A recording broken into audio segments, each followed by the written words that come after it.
Okay, I think we have everything set up. Drinks, food, and especially snacks. I even made sure to get all your favorites because, hey, that's what best friends do. I could see you've already eaten half of them, which is fine. I've got even more downstairs in the snack cupboard. You know where that is, right? You've been over to my house like 1,000,000 times. Anyway, now our sleepover can finally begin. So, before we watch a movie and snuggle or something, I mean, hey, if you're up for it, that is, you know, just as like best friends snuggling. But anyway, what I'm getting at here, I was wondering if you could help me out with something first. See, I've been writing this song, right? And I was wondering if you could sort of give me your feedback, you know? Well, it's still in the early stages. Just very rough. But I was thinking maybe I could just sort of quickly run through what I have and you could tell me your thoughts. Would that be all right with you? Oh, great. I'm so glad to hear it. Okay.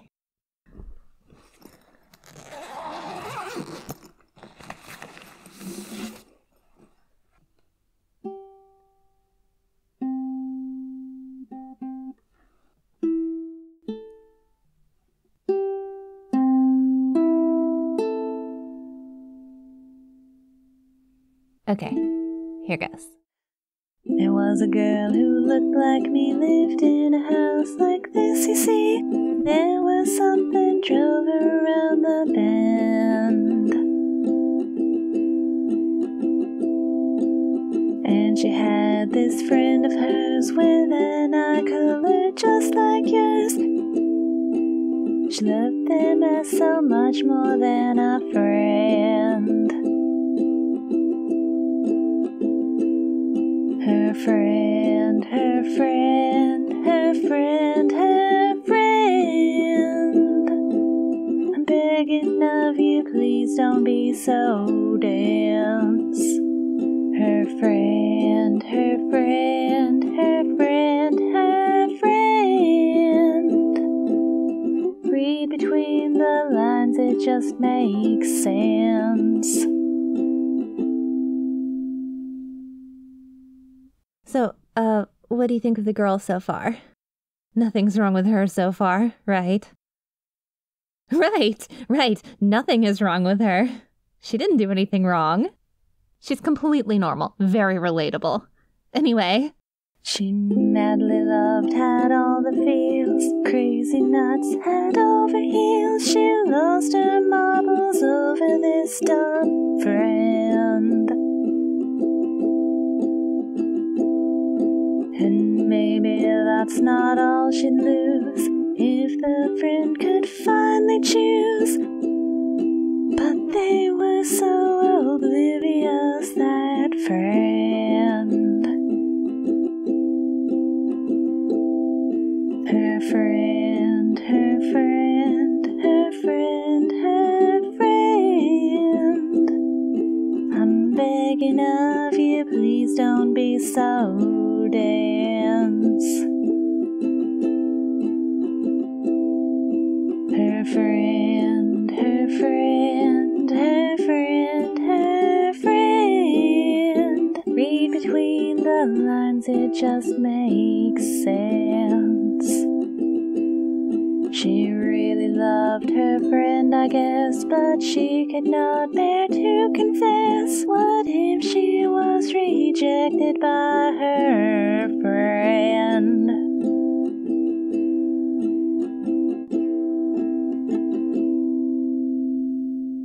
Oh, well, there's only 137 more verses. You think it's too long? How about I just give you the gist of it?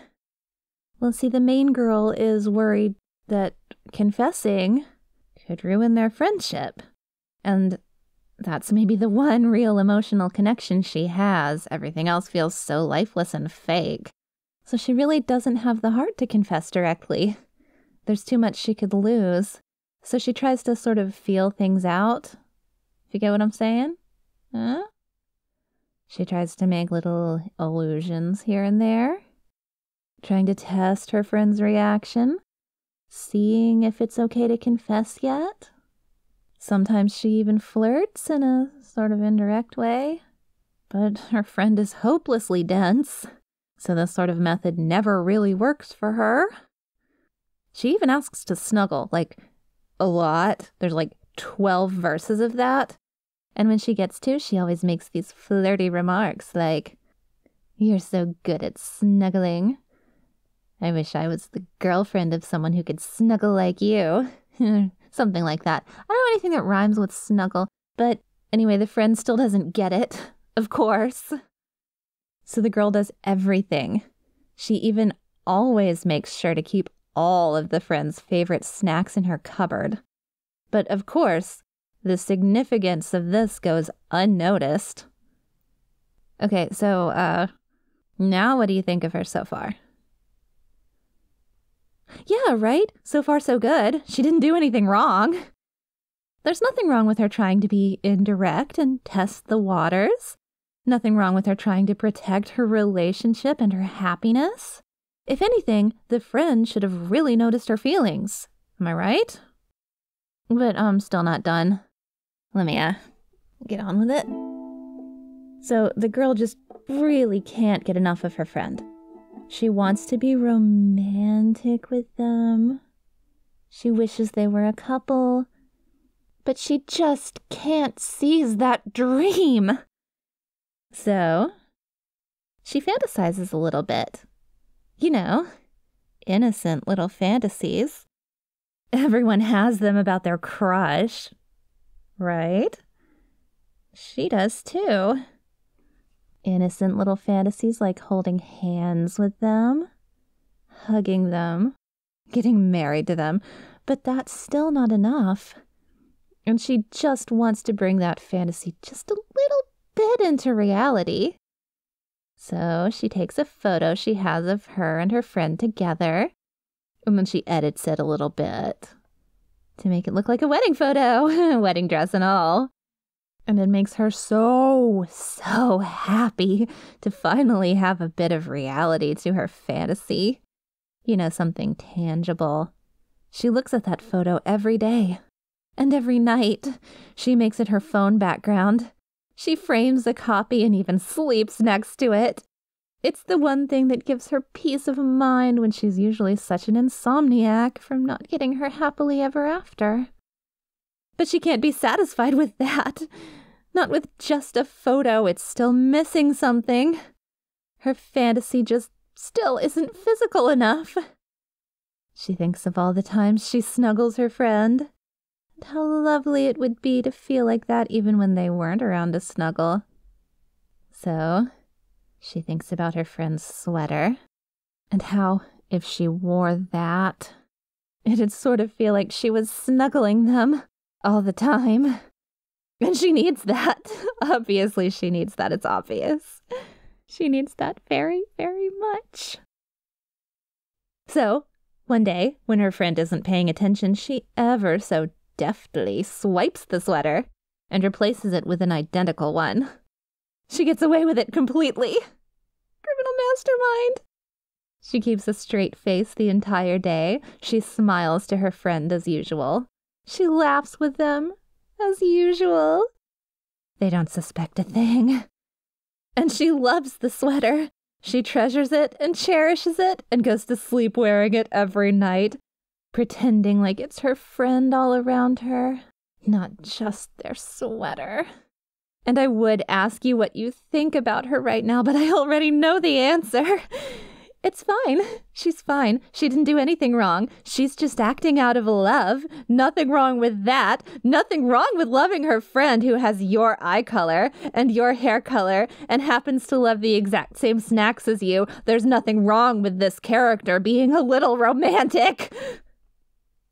But it's because she's so romantic that she just can't settle down. She can't be happy with just a sweater. And as great as it is, it's still just a sweater, you know?